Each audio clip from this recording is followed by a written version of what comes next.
ఇప్పుడే జీ5 app download చేయండి. చూడండి మీ ఫేవరెట్ టీవీ షోస్ ఎప్పుడైనా ఎక్కడైనా. చూడు లక్ష్మి,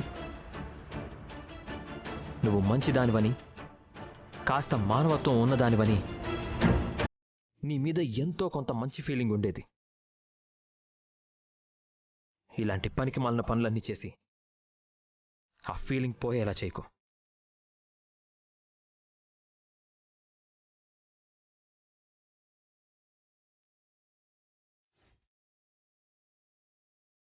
నీ మీద నువ్వే ఒక దోషిలా, ఒక ద్రోహిలా ముద్ర వేసుకోకు.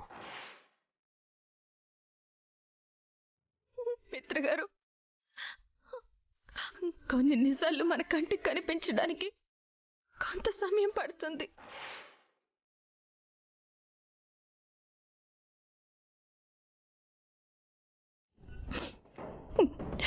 ఒక నిజాన్ని నిరూపించడానికి సాక్ష్యాలు లేనప్పుడు అదొక అసత్యంగా మిగిలిపోతుంది.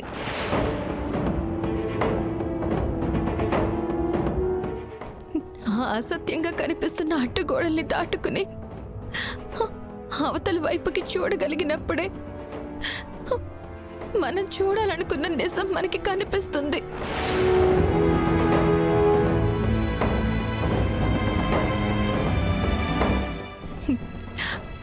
ఈరోజు ఒక నిజాన్ని మీ అందరి కళ్ళు చూడలేకపోతున్నాయి, కానీ ఏదో ఒక రోజు అది మీరు గుర్తించే సమయం వస్తుంది. నేను రావాలని కోరుకుంటున్నాను.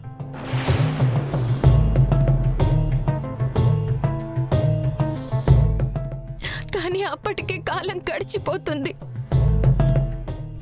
జరిగిపోయిన తప్పుని సరిదిద్దుకునే అవకాశం చేజారిపోతుంది.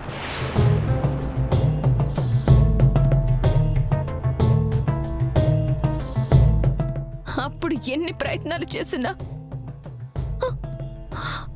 కాలాన్ని మాత్రం తిరిగి తీసుకురాలేరు. జరిగిపోయిన తప్పుని ఒప్పుగా మార్చలేము.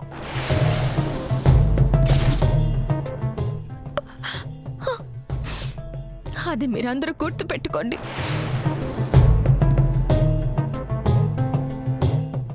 చాలమ్మా, ఇక చాలు. మీ ఉపన్యాసాలు ఉపదేశాలు వినడానికి మాకు ఓపిక లేదు. అసలు ఈ లక్ష్మి ఇంట్లో ఉంటే నా కూతురు పెళ్లి కానిస్తుందా అని భయం వేస్తోందక్క.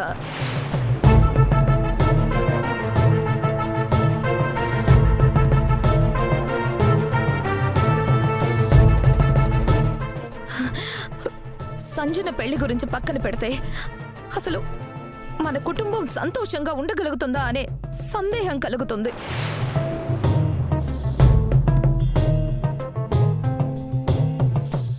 వీలైనంత త్వరగా ఈ లక్ష్మి ఇంటిని వదిలి వెళ్ళిపోతే తప్ప మనకి మనశ్శాంతి ఉండదక్క.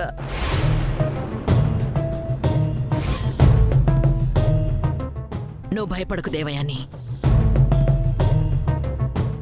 ఎవరు ఎన్ని అడ్డుపుల్లలు వేసినా, ఎవరు ఎన్ని అడ్డుగోడలు కట్టినా సంజన పెళ్లి సంతోష్తో జరుగుతుంది.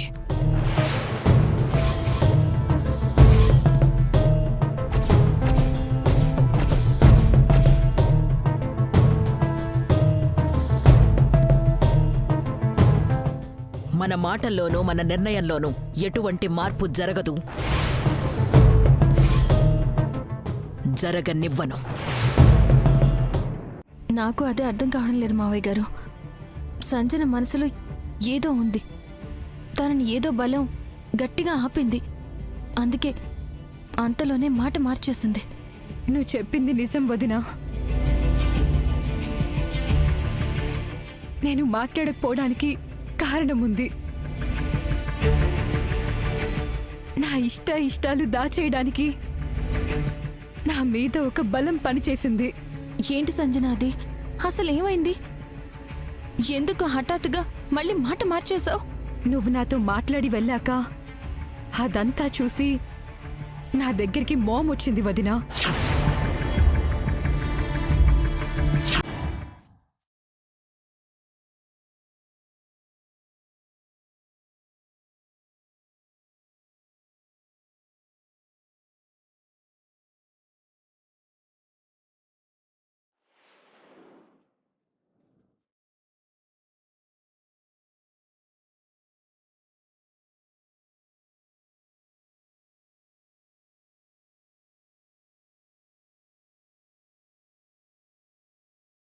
ఏంటి సంజన ఇదంతా?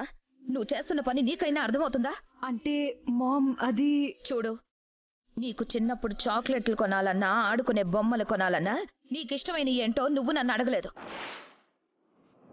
నీకు ఇష్టమైంది ఏంటో తెలుసుకుని నేనే నీకు కొనిచ్చాను. నేను కొనిచ్చిన చాక్లెట్లు నువ్వు వద్దనలేదు. నువ్వు ఆడుకోవడానికి ఇచ్చిన బొమ్మలు కూడా నీకు నచ్చకుండా పోలేదు. అలాగే నీకు జీవితంలో ఏం కావాలో, ఎవరికిచ్చి పెళ్లి చేస్తే నువ్వు సంతోషంగా ఉంటావో అన్నీ ఆలోచించే నిర్ణయం తీసుకున్నాను.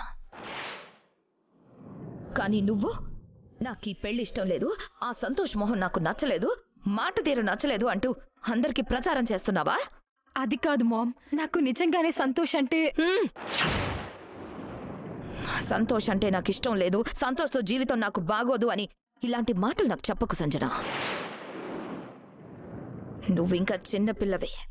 జీవితాన్ని ఎలా మలుచుకోవాలో నీకు తెలీదు. భవిష్యత్తుకి ఎలా దారి వేసుకోవాలో తెలుసుకునే అంత జ్ఞానం ఇంకా నీకు లేదు. నిన్ను ముందుకు నడిపించడానికి, నీ జీవితాన్ని చక్కదిద్దడానికి నేనున్నాను. సంతోష్ అందగాడు, ఐశ్వర్యం ఉంది, కాలు మీద కాలు వేసుకొని కూర్చొని తిన్నా తరగని ఆస్తుంది. ఉద్యోగాలు చేసుకుంటూ కష్టపడ్డం నాకు ఇష్టం లేదంటున్నాడు. అదేమీ చెడ్డ లక్షణం కాదే. ఒక మనిషి నచ్చాడని నచ్చలేదని చెప్పటానికి ఇంకా చాలా కారణాలుంటాయి మామ్. చెప్పడానికి నీకు ఎన్ని కారణాలైనా ఉండొచ్చు, కానీ ఆ సంబంధం వదులుకోవడానికి నాకు ఎలాంటి కారణాలు లేవు. పైగా నీకు సంతోష్కి పెళ్ళవుతుందని, నువ్వు జగదీశ్వరికి కోడలుగా వెళ్ళబోతున్నావని నా ఫ్రెండ్ సర్కిల్లో అందరికీ చెప్పేసుకున్నాను. ఇప్పుడు ఈ పెళ్లి చెడిపోతే నా పరువు పోతుంది. నా పరువు పోతే నేను ఊరేసుకొని చచ్చే పరిస్థితి వస్తుంది. ఈ తల్లిని నువ్వు చంపుకోవాలనుకుంటే అందరి ముందు నీకు ఈ పెళ్లి ఇష్టం లేదని చెప్పు. నువ్వు ఈ తల్లి ప్రాణం పోయినా పర్వాలేదనుకుంటే వెళ్ళి అందరి ముందు పెళ్లి కొడుకు నచ్చలేదని చెప్పు. నేను పోయాక నీ ఇష్టం వచ్చినట్టు చేసుకో. అలా అనుకు మామ్, ప్లీజ్. నేను బ్రతికుండాలన్నా, చచ్చే ఆలోచనలు నాకు రాకుండా ఉండాలన్నా ముందు నీ మనసు మారాలి.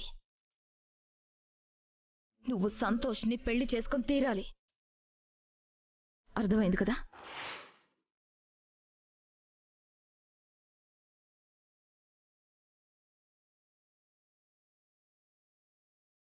నేను నోరు విప్పి నిజం చెప్తే మామ్ ఏం చేసుకుంటుందోనని భయపడిపోయాను. దానివల్ల ఇంట్లో మళ్ళీ ఎన్ని కొత్త సమస్యలు వస్తాయోనని వెనకడుగు వేశాను. నన్ను క్షమించొదినా. జీ5 యాప్ డౌన్లోడ్ చేసి అన్ని ఎపిసోడ్స్ పూర్తి ఉచితంగా చూడండి.